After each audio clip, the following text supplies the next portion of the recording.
तो आज का जो हमारा टॉपिक है, अभी तक हमने जो सिस्टम्स ख़त्म किए हैं, उसके बाद जो आज हमारा टॉपिक स्टार्ट करेंगे वो है हमारा time variant and time invariant systems.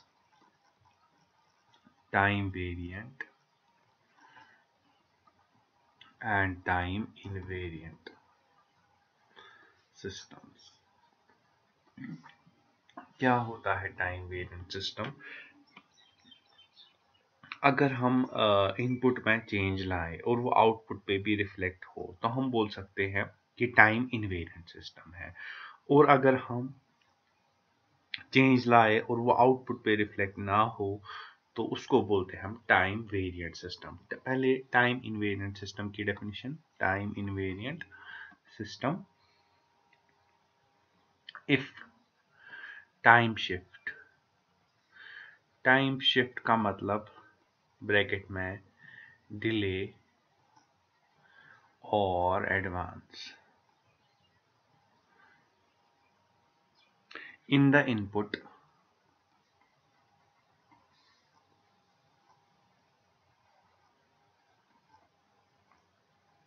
causes the same time shift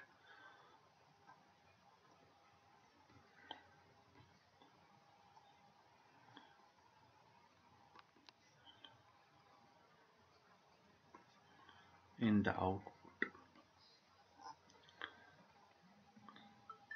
अगर टाइम शिफ्ट इनपुट में सेम टाइम शिफ्ट कर रहा है आ रहा है आउटपुट में तो हम उसको कहते हैं time invariant system. Same time shift. और टाइम वेरिएंट शिफ्ट होता है इफ द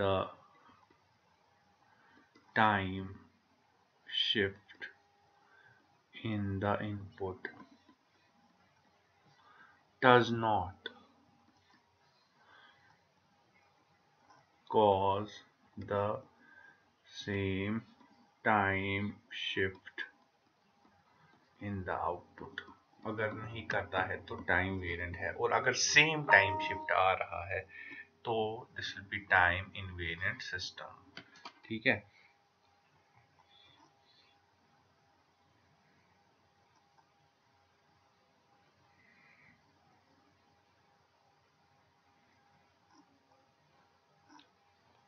अब देखो, अब हम एक ब्लॉक डायग्राम के जरिए समझते हैं टाइम वेरिएंट और टाइम इनवेरिएंट सिस्टम के बारे में। मान लो मेरा x ऑफ t है विच इज एन इनपुट, मैंने सिस्टम को दे दिया।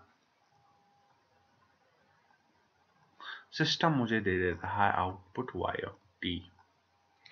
अब मैं इसको डिले दूंगा by T not. T not कोई भी वैल्यू हो सकता है, डिले बाई टी नॉट। तो जब मैं डिले दूंगा ना y ऑफ t को, तो y of t minus T not आ जाएगा। ये हो गया पहला केस। दूसरे केस में, दिस इज केस 1। दूसरे केस में मैं क्या करूंगा, मैं लूंगा x ऑफ t, इसको पहले ही दूंगा डिले बाय टी नॉट। इसको मैंने पहले ही दिया डिले बाय टी नॉट। उसके बाद क्या मिला मुझे यहाँ पे मुझे मिला x of t minus T not. T not कोई भी नंबर हो सकता है। उसके बाद मैं इसको सिस्टम को दूंगा तो मुझे यहाँ पे कुछ आउटपुट मिलेगा। मान लेता हूँ, मैं उसका नाम रख लेता हूँ y4 ऑफ t।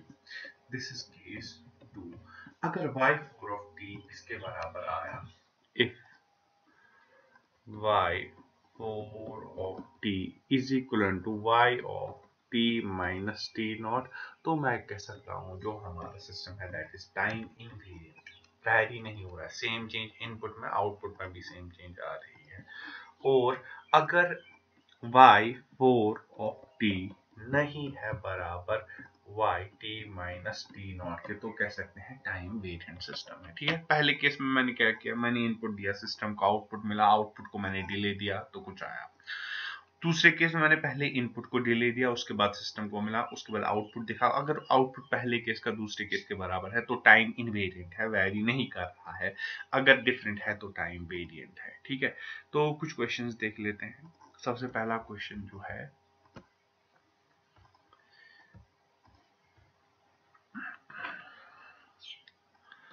सबसे पहला क्वेश्चन जो है that is y of t is equal to t into x of t। So सबसे पहले क्या देखेंगे, so output of system for delayed input. Delayed input हमारा x of t minus T naught. तो मैंने क्या किया, सबसे पहले क्या हो रहा है, इसका क्या मतलब है y ऑफ t, मतलब अगर मैं इसको यहाँ पे दे रहा हूँ x ऑफ t, या अगर मैं इनपुट दे रहा हूँ सिस्टम को, तो मुझे मिल रहा है t times x of t, या मैं बोल सकता हूँ t टाइम्स इनपुट। पहले केस में मुझे क्या करना है, पहले केस में मैं x ऑफ t को पहले डिले दूंगा, डिले बाई टी नॉट, तो आया x of t minus T not. अब ये सिस्टम को दूंगा, सिस्टम मुझे आउटपुट देगा t टाइम्स इनपुट, जैसे यहाँ पे दिया ना t टाइम्स इनपुट, और इनपुट क्या है अभी सिस्टम को ये। तो क्या आएगा, मुझे जो मेरा आउटपुट आएगा, जैसे मैंने उस केस में रखा था y4 नाम, इसको भी मैं रख लेता हूँ y4 ही नाम, आप कुछ भी रख सकते हो। So y4 of t is equal to t into x of, ये हो गया इक्वेशन नंबर ए। सो दूसरा केस है delaying the output. Delaying the output, output क्या है हमारा y ऑफ t, ये है आउट, देखिए इसमें t को रिप्लेस करना है t माइनस टी नॉट से। सो y of t minus T not, जहां जहां t इक्वेशन में वो t माइनस, सो पहले यहाँ पे ये वाला t हो जाएगा replace by t minus T not, और x ऑफ, और इनटू, ये नहीं है यहाँ पे, इनटू x ऑफ ब्रैकेट में t माइनस टी नॉट। तो हम देखेंगे ये हमारी इक्वेशन नंबर 2 है। तो हमने देखा ये जो a और b है ये बराबर, क्योंकि यहाँ पे t माइनस टी नॉट को मल्टीप्लाई किया गया है, तो यहाँ पे सिर्फ t है। So therefore the system is time variant, क्योंकि ये बराबर नहीं है। अब आप एक चीज याद रख लीजिएगा, जैसे कोई भी क्वेश्चन आता है जहां पे होगा for example t sine of t, y of t equals to t sine of t, t x of t का स्क्वायर, या मतलब t cos t, जो t बाहर है ना, ये जो t बाहर है इस सिस्टम को टाइम, जब भी ये t बाहर अगर दिखेगा तो आप समझ लेना कि जो मेरा सिस्टम है वो मेरा टाइम वेरिएंट सिस्टम है। ठीक है, एक टाइम इनवेरिएंट की एग्जांपल ले लेते हैं।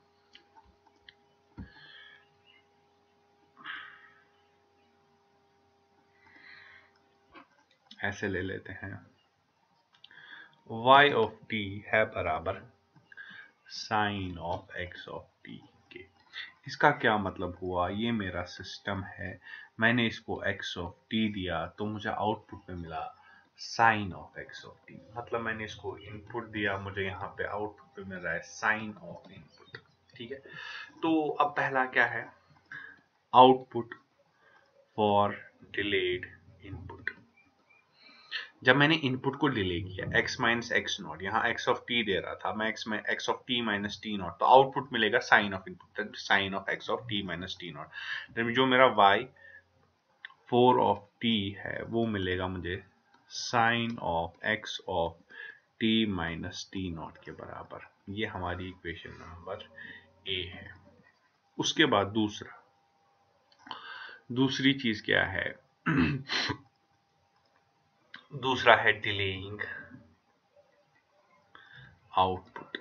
तो मुझे पता है y ऑफ t मेरा है बराबर sine of x of t के। अब मैं क्या करूंगा, y of t minus T naught को देखूंगा वो किसके बराबर है, वो आएगा sine of x of t minus T naught. तो मैं देख रहा हूं, तो ये जो a और b है वो बराबर है, therefore the system is time invariant. Time invariant system. ठीक है, ये था all about system. Time variant system क्या होता है और टाइम इनवेरिएंट सिस्टम क्या होता है।